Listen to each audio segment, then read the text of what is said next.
Shalom Aleichem Rabbi Isai. Welcome to the third Shiur on Perek Hagozel Eitzim. So today we're going to cover the Rush Siman Gimel on the Mishnah. This Rush is a very complicated and complex one. It's going to have a lot of steps, so Be'ezer Hashem, we will work through them one by one.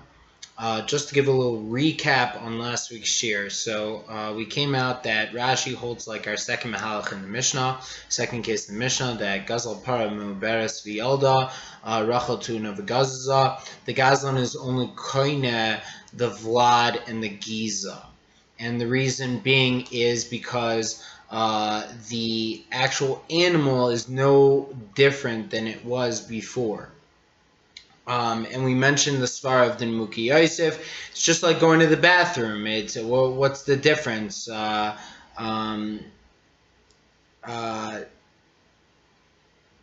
kara gufa malya v'hashta gufa reka. That was the lashon of the Muki Yosef. So we said, but it says in the Mishnah, Dmei Rachel. Dmei para medes liole v'dmei rachel atune legazes. It's mashma that you pay rega echad before the leda. So we said that fits very nicely with Rashi. Why? Because according to Rashi, the kinyan is made over the vlad and the giza. So if the kinyan is made over the vlad and the giza, the giza and the vlad didn't exist until the Gazlan did a Maaseh Yadayim. So at that point in time that he does the Maaseh Yadayim, that's when he's going to be koine the object. So it really does go back to Shas Gazela. Just Shas Gazela is later in this situation because there was no Maaseh Yadayim over a davar that was in existence. So the Vlad and the Giza didn't exist until he sheared it off, or the cow gave birth. Up until then it was a fetus, now it's a Vlad. So he can only be koine it the first second that it's in existence.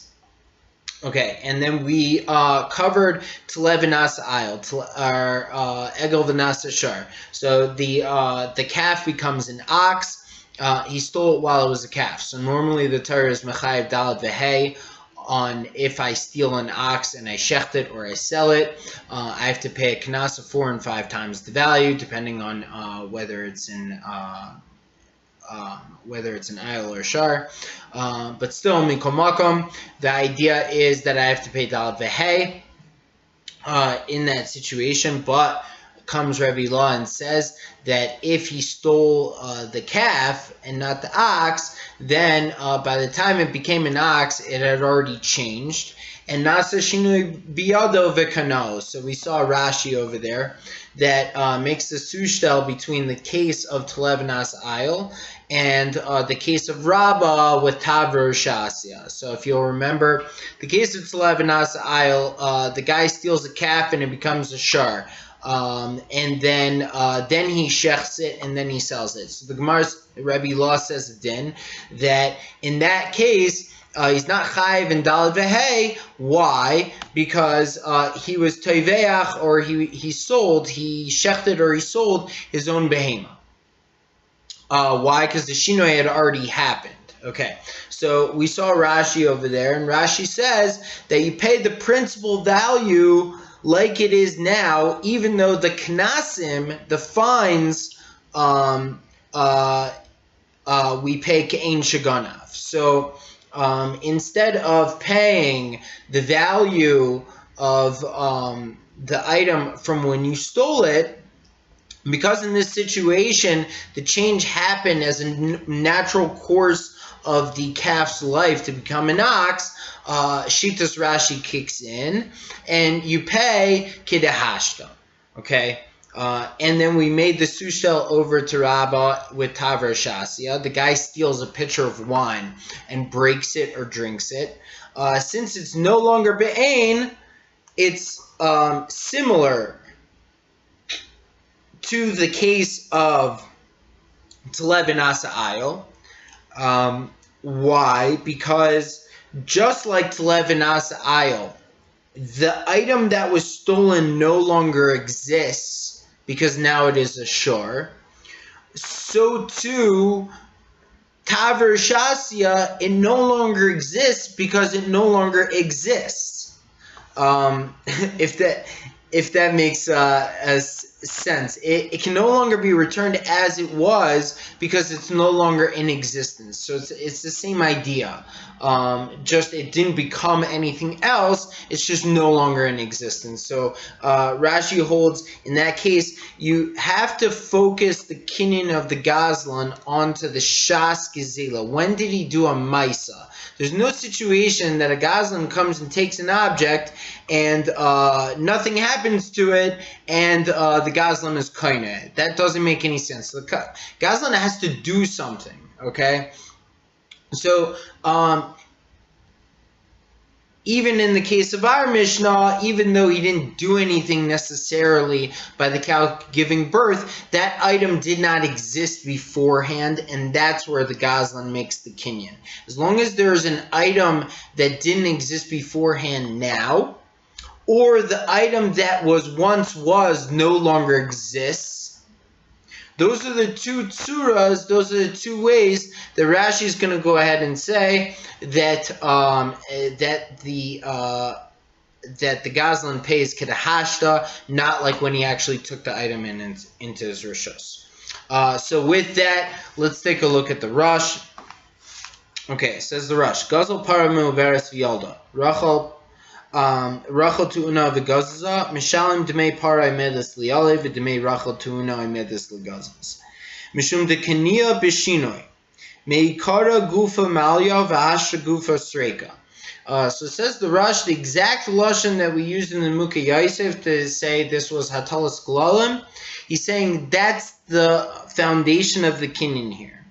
He's kaineh it. We'll explain what it is. We haven't gotten there yet, but the gazlan makes the kinyan because it was once filled, an animal with content, and now it is empty. Okay. Vafilu hapara v'arachel be'ein kaniya b'shinoi ve'ein tzarich l'shalim el d'mei para oimedes l'yaled v'd'mei Rachel tu'una l'gazes. Says the Rush and Einfak. Vafilu hapara v'arachel be'ein. Even if the para and the sheep are still in existence, kaniya b'shinoi. He's kaineh them through a shinoi. So this is mamish hepech lahepech from Rashi. Mikatza la katza. The Rush is holding that you're kaineh the para and the rachel. And he only needs to pay the value of a para oimedes l'yaled v'd'mei Rachel tu'una l'gazes. Now, if you'll remember back to our first shiur, we asked the following kasha. Let's play devil's advocate here and say that the gazlan is actually kaineh the para and the Rachel. If that's the case, then the application of the seif of the Mishnah should apply. Kol hagazlanim mishalmim keshas hagzela. So, if that's the case, then the kinyan has to go all the way back to shas gezela.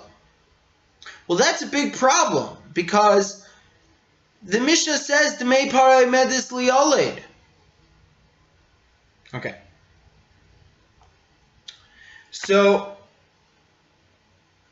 let's move weiter. Let's keep that in mind, but let's move weiter. Says the Rush, Ve'ena nigzal yochel loymar hachser li para v'rachel shagazalta mimeni. The nigzal cannot say, return me my para and my sheep that you stole from me, v'shalem li alehan shevach ha'ibor v'ti'inas hagiza. Pay me for the value of the fetus and the wool that existed at the time that he stole it. V'chein kol makom shehuzkar kiniyas shinoi le'inyan gazlan hainu le'inyan zeh sheyishalem damim v'hagezela tiyeh shelo. So this is a technical thing you guys should pick up. Whenever you're learning Rishonim, look out for rule statements. What I mean by that is v'chein kol makom, and so you find in every place. That connotes that the Rosh is about to say a rule, and you guys should know, you should try to limit when you have a machlokas between Rishonim, you should try to make both sides agree to these rules, because typically they're a svara muskemes.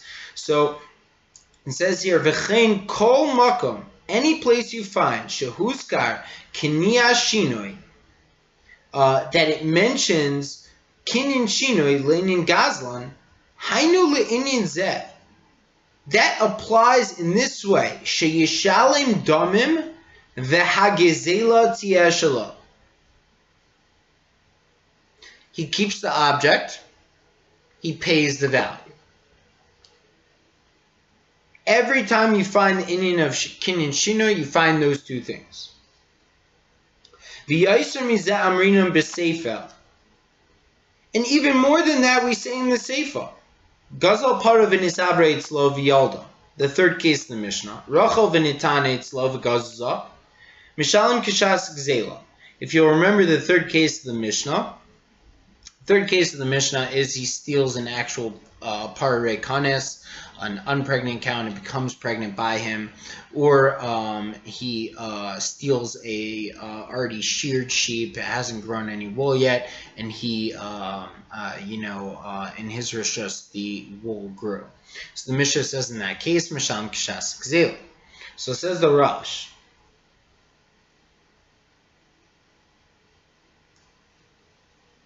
In that case, V'amrim beGemara Liva Derav Papa, there's a machlokes on Daf Tzadik Hey Amud Beis between Rav Zvid and Rav Papa.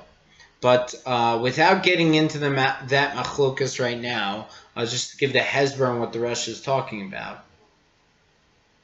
The Rav Papa says over there, Liva Derav Papa, Lav Dafka Yolda V'Gazaza Hu Adinami Lo Yolda Mishalim Demei Pararekanis Kishas Gzila Biyolda Below Yolda Kama Yolda. So Rav Papa says over there that because a very strong kasha is asked against him, there's machlekes rishonim about our Mishnah. There's a couple days on how exactly it's paid, but over there Rav Papa says that the third case of the Mishnah, even if it's Gazal Para v'Nisabra Itzlai V'lo Yolda, then it still works. And the svara is exactly like we explained. Really, the etzim change in the animal is the animal getting pregnant from that which did not exist before. If the ibor existed at the Shas Gazela, then it's already be'ain. Then it's already going to continue with the course of its life. But the para getting pregnant, that's a new bria. So in such a case, we say Mishalim Kishas Gzela. Says Rav Papa, therefore you don't really need the Giza or the Leida to happen. Really, it's enough that it is there. It exists now. So V'chein Pirush Ri b'Gemara. The Gemara asks over there, there's machlokes Reb Yehuda and Reb Shimon. Without getting too far into the machlokes there, Reb Yehuda holds, like the simple reading of our Mishnah, that Gazal Para Meuberes V'Yolda, the same case of the Mishnah, that the para goes back to the Bailam. Hadra Be'ena. Okay? And the Shevach, any Shevach that was with it, belongs to the nigzal. So if you look over here, Rabbi Yehuda Omer Gezela Chayzeres Be'ene. When somebody steals something, it goes back the way it was. Rabbi Shimon Omer Ryan Oisa Ki'ilu Hishuma Itzlo Bekesef. So what's the difference between them? Rav Papa Amar Dekule Alma Shevach Al Gabe Gezela De Gazlan Have. Everyone holds that the profit or the appreciation of an object stolen belongs to the Gazlan, that appreciation. V'hachal mechza l'shlish riva kamiflagi. Rabbi Yehuda savar shevach shal gabe gzela kule de Gazlan have. Rabbi Yehuda holds that the appreciation that comes about with the, let's say, a skinny animal, he stole it when it was skinny and became fat later. So that shevach shal gabe gzela, the fatness, the now added value, belongs to the Gazlan.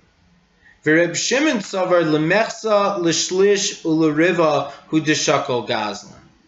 Reb Shimon holds that only a certain percentage of the shevach, the added value, we give to the Gazlan. Okay. So then says the Gemara later on. So it says,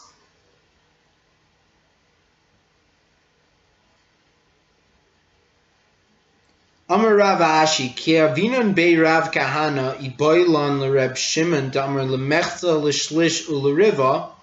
When we were by Rav Kahana, it was asked, according to the opinion of Reb Shimon, that he holds that the shevach is split in pieces, fraction. Ki misalkinon le b'demei, misalkinon le odilma mibsara shakol. So, let's say the cow was stolen at 120 pounds. I don't know how much cows weigh, maybe 300 pounds. And now it weighs 400 pounds. Okay? So, questions, according to the Gemara, according to Reb Shimon is, how do we divide up that portion? Does he have to pay damim, or do we split up the meat? Okay? So it says the Rush over here, just to stick with the sugya here.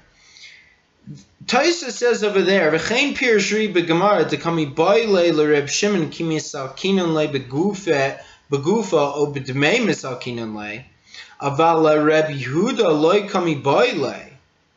It doesn't ask in the Gemara according to the day of Reb Yehuda. The pshita dekivin dekani le Gazlan mishum takanis ashavim o mishum shinui did dmei psara yahiv le Gazlan le nigzal. Taisa says, either way you look at it, if it was a skinny cow and now it became a fat cow, even though that's not a shinoi, that's koine, the Gazlan keeps the cow because of a rabbinic ruling called Takanas Hashavim.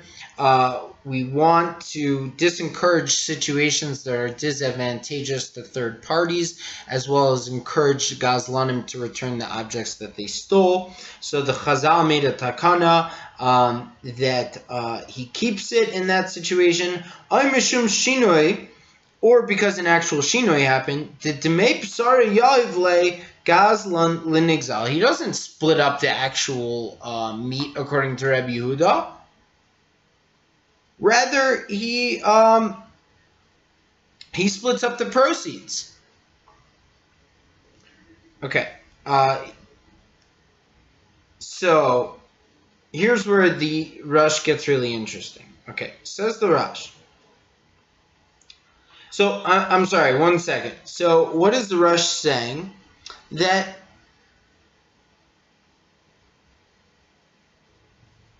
conception and Leda are the same things. He's coming to exemplify from the third case of the Mishnah. According to Rav Papa, we learn out that conception is enough. We don't need the Leda. Okay? So the Rosh, in his Dea, or in his Shita, is comparing the idea of the cow getting pregnant to a cow already pregnant giving birth. So this is mamish like opposite the way we were saying in Rashi. Okay.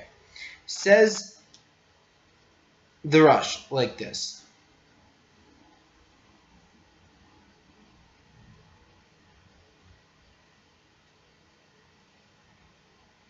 Umeuberes v'yolda to una v'gazza lo'mikre shinoi hachozer. When it's pregnant and gives birth, or it is ready to be sheared and gets sheared, that's not called a shinoi hachozer.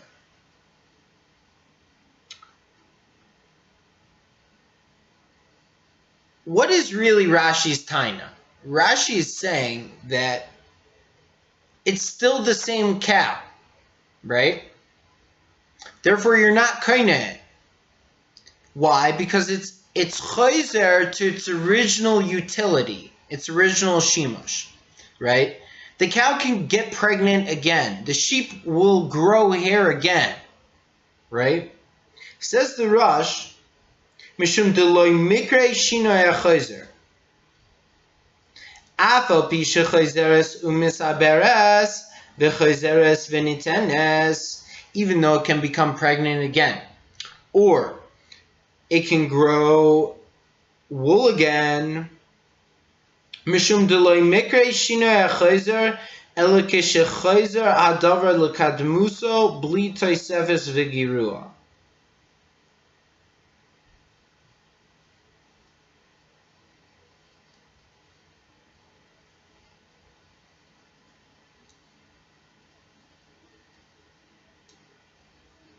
Okay, says the Rosh a rule. It is not called a shinoi hachozer,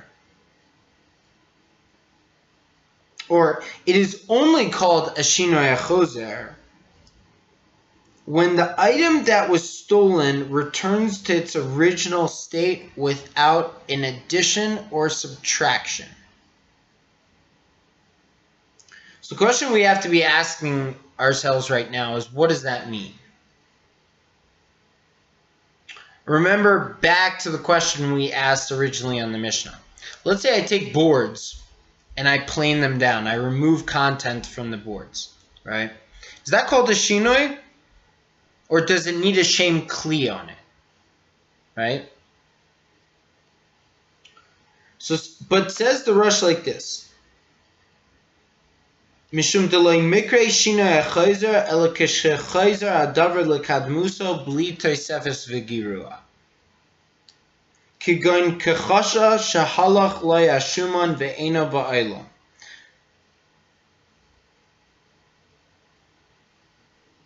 Let's say he steals a cow, it's a fat cow, and it becomes skinny now. And all that fat has gone away, and it's no longer in existence. Ulekishetispatim, but when it gets its proper nutrition and becomes fat again, yachsar davar lekadmuso, it goes back to its original state. V'chein afra va'avdinu livni, so too dust that was made into a brick. These are gemaras, right? V'chein afra v'avdinu livni, he took dirt or clay, made it into bricks. Ki hadar, when it goes back to dirt, mashvile afar, chazar afar lekadmusa, it goes back to its original state. Aval paramu beres v'yolda rachel tu'una v'gazza im tachzor v'tisaber v'sisain giza loy mikre shinoi chayzer ki ha'uber v'agiza yeshnan ba'olam v'uber acher nisabra v'nitana giza acheres. Says the Rosh a very interesting idea. the Rosh is clearly struggling with, why is this not called a Shinoi HaChozer? Just like Rashi says. So the Rosh says like this. Number one rule is Bli Tosefes V'Girua. It has to go back to its original state without any subtraction or addition to it.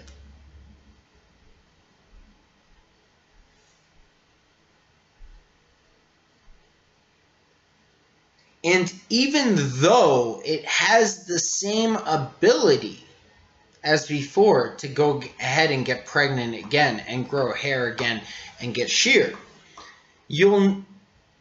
this new hair and this new Vlad, this new Ibor, is an Ibor Achares. It's a Giza Achares. It's a different Giza.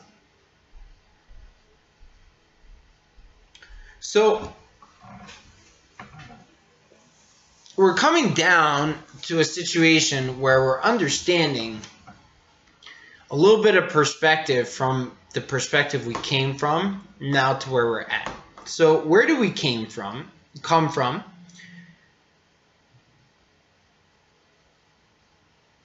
The idea according to Rashi is that Shinoi is really defined by utility. Is it the exact same thing? Can it do the exact same things? Does it walk like a duck or talk like a duck? Sort of idea. And so we're coming to a situation here where it's not about utility necessarily. Is it